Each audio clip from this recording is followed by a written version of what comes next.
এরা হলো সালাম আর কালাম। এরা দুই বন্ধু। এরা দুজন বিয়ের জন্য পাত্রী খুঁজতেছে, কিন্তু কোনো পাত্রী পাচ্ছে না। শুধু ঘটককে টাকা দেয় আর ঘটক এনাদের টাকা মেরে খায়। কিরে, আমাদের মনে হয় এই জন্য বিয়ে হবে না রে। আরে হবে রে, হবে। আচ্ছা একটা কথা, ওই জামাল ঘটককে তুই দেখা পাইস?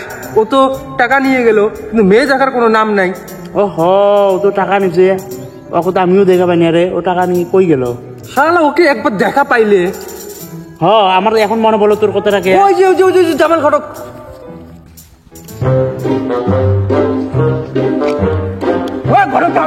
আপনার তো দেখা পাওয়া যায় না। 500 করে 2,000 টাকা দিলাম, কিন্তু মেয়ে দেখার কোনো নাম নাই, কোনো দেখা পাওয়া যায় না আপনাকে। কেমন মানুষ আপনি?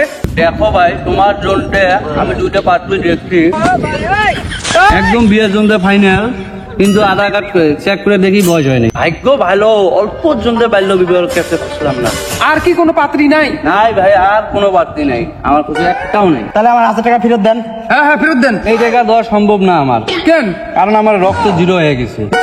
এই 1000 টাকা দিয়ে আমি 2 বোতল রক্ত দিছি। এত লম্বা করে মানুষের যদি গায়ে রক্ত নেই, তাহলে আমার কাছে তো আরো রক্ত নেই। তুই এগুলো বাদ দে, চুপ তো। আমি তো টাকা ফেরত দিতে পারবো না, কিন্তু একটা বুদ্ধি দিতে পারবো। কি বুদ্ধি? একজন আছে আমার গুরু, বিশ্ববিখ্যাত ঘটক। ওই ঘটকের নাম কি? ওর নামে হলো বিশ্ববিখ্যাত ঘটক। সে তোমার কাছে করতে পারবে একদম গ্যারান্টি। ওর কাছে যাওয়ার আগে একটা শর্ত আছে। কি শর্ত? ওর সাথে দেখা করা ফিস 2,000 টাকা দুজনার, কিন্তু ফোন পে দিয়ে মেরে দিতে লাগবে। কি রে, তুই কি বলিস? কি আর করবি, এমনি মেয়ে পাই না, দে 2000 টাকা মেরে দে। দেন, ফোন পে নাম্বারটা দেন। নেন, ফোন করে জিজ্ঞাসা করেন, আমি পাঠিয়ে দিয়েছি। দাও আমি জিজ্ঞাসা করতেছি। হ্যালো, আচ্ছা আচ্ছা আচ্ছা। কথা হলো আমার মোবাইলে রিচার্জ নাই, রিচার্জটাও মেরে দিতে হবে। হ্যাঁ, এখন রিচার্জও নাই, রিচার্জও মেরে দিতে লাগে। দে রিচার্জটা মেরে দে। দে।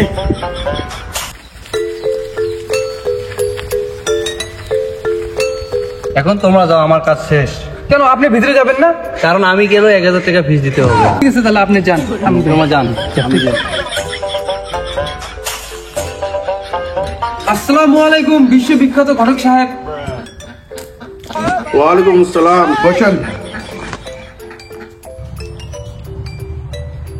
বলেন, কিসের জন্য এসেছেন? ঘটক সাহেব, আমার দুজনের কি পাত্রী ঠিক করেছেন? এটা কি কোনো ব্যাপার হইলো?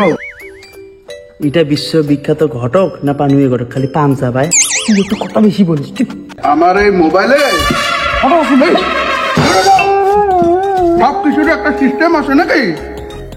এতকে কাপধাপ করলে চলে? আমার এই মোবাইলে যত ফটো আছে, গুগল, ফেসবুক, ইউটিউবে অত ফটো নাই। সেই জন্য আমার এই মোবাইলটা দিন দিন ভারী হয়ে যায়। এখন তোরা সিস্টেম মতে এক এক করে আয়, আমি ফটো দেখাবো। এটা হলো হলদি বাড়ি, এটা হলো পেঁয়াজ বাড়ি, এটা হলো রসুন বাড়ি। কোনটা পছন্দ হয়? হলদি বাড়ির মেয়েটা হলদির মতন চকচকা, এটাই পছন্দ হয়েছে। ঠিক আছে হবে, এখন তুমি আসো। এটা হলো আদা বাড়ি, এটা হলো রসুন বাড়ি, এটা হলো শস্য বাড়ি। বলো কোনটা পছন্দ হয় তোমার? আমাকে এই আদা বাড়িটাই লাগে, ওটা মানে মূল্য বেশি তো আদা, ওই জন্য এই আদা বাড়িটাই লাগে। তাই নাকি? হ্যাঁ ঠিক আছে, বসো। আগামী মাসে তোমাদের বিয়া ফাইনাল করলাম আমি, কারণ আমার হাতে বেশি সময় নেই। আগে বিয়ে, মেয়ে তো দেখা লাগছিল না। এই তো আমি আগে বলেছি, এখানে আসলে কথা কম। একজন পাত্রীর 105 বছর হয়েছিল, বিয়ে হচ্ছে না, ওকে আমি একদিনে বিয়ে দিলাম। আর এই যে সলমান খান, ওর কিসের জন্য বিয়ে হচ্ছে না জানো? কারণ ওটা নিয়ে আমি মাথায় মারি না। আর এই যে তোমাদের পাড়ায় যে আছে, কি ওই যে মনমোহন সিং, প্রধানমন্ত্রী মনমোহন সিং? ও না না, ওটা মনি সিং, ওরা আমি একদিনে বিয়ে দিলাম। আর একজনের বিয়ে দিছিলাম আমি, তোমরা শুনলে তো অবাক হবা। কেন? বিয়ার জন্য ওরা পাত্রী পাচ্ছিল না, ওকে আমি পাত্রী ছাড়াই একদিনে বিয়ে দিয়েছি।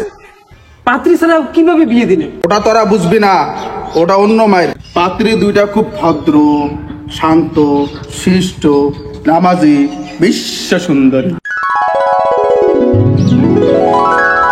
কি এখন কি তোরা রাজি?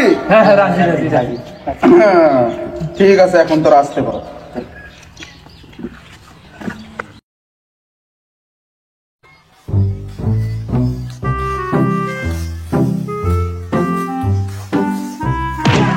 কিরে তুই, তোর ফোন লাগে না কে? তোকে খুঁজে পাই না আমি। আমার তো সংসারটাই হলো না। কি মেয়ে, ভদ্র শান্তশিষ্ট বিশ্ব সুন্দরী, এখন তো দেখি পুরো ডিস্কো। 2 দিন আমার সঙ্গে ক্যাসাল করে তারপর ডিভোর্স পেপার আমার হাতে ধরাইয়া চলে গেল। কি কব আর ভাই, তোর কথা তো তুই কলি, এখন আমার কথাটা শোন। আমার ওই বিশ্ব সুন্দরী বউ বিয়ের রাতে ঘরে যেয়ে দেখি ওটা একটা মেয়ে না রে ভাই, ওটা একটা হিজড়ে।